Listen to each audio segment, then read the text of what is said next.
9 on your Tuesday morning.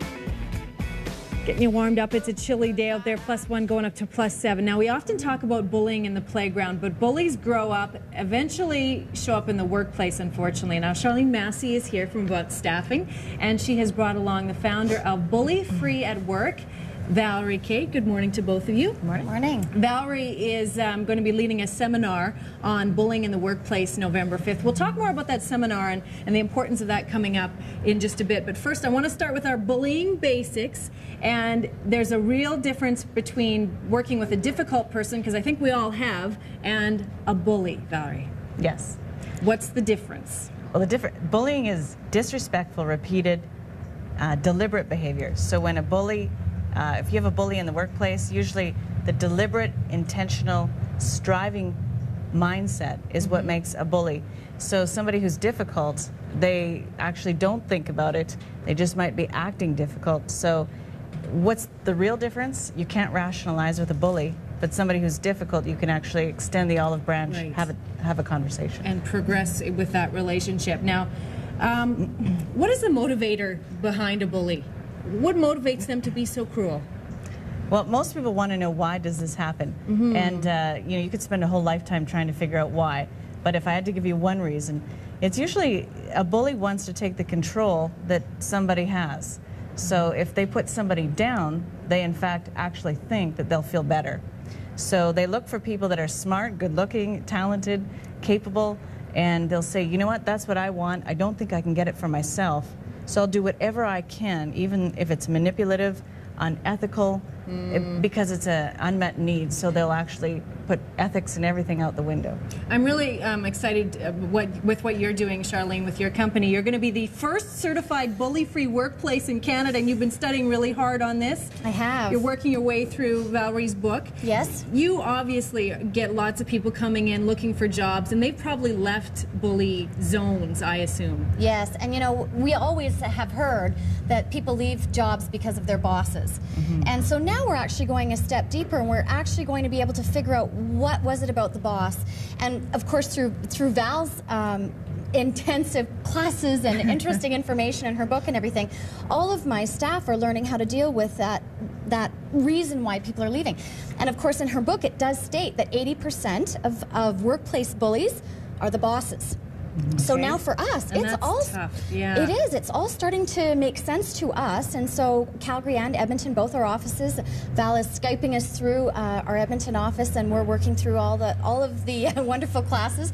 And that's what we hope to do, is by November 5th, by the time the seminar comes up, we'll be the very first bully-free workplace certified in Canada. So it's really exciting for us to be a part of it. A big part of it is just getting into the dialogue and talking about what bullies are and how people feel. How do you approach a bully if they're not necessarily aware of their behavior? Are they aware? Yeah, they are. They're always aware.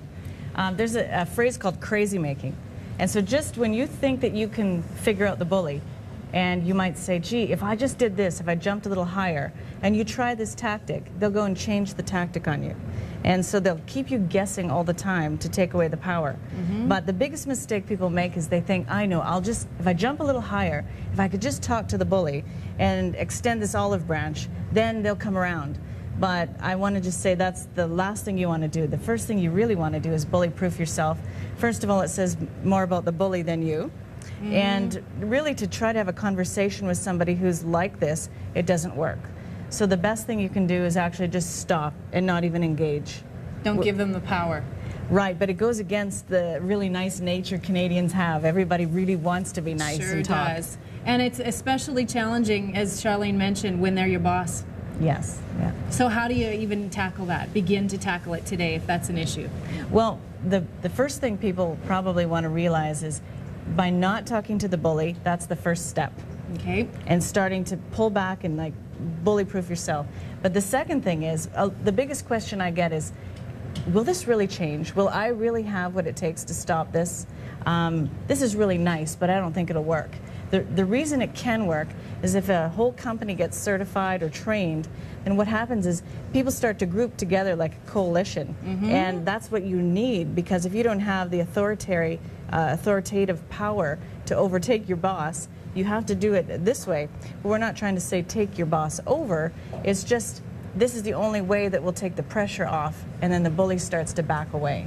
There's power in numbers. Power in numbers. So it takes a little bit of work and a whole lot of awareness. Now tell me what we're going to learn in these seminars. Okay, on November 5th is the first one in Calgary. Okay. And the biggest thing is people want to know, well, what is a bully?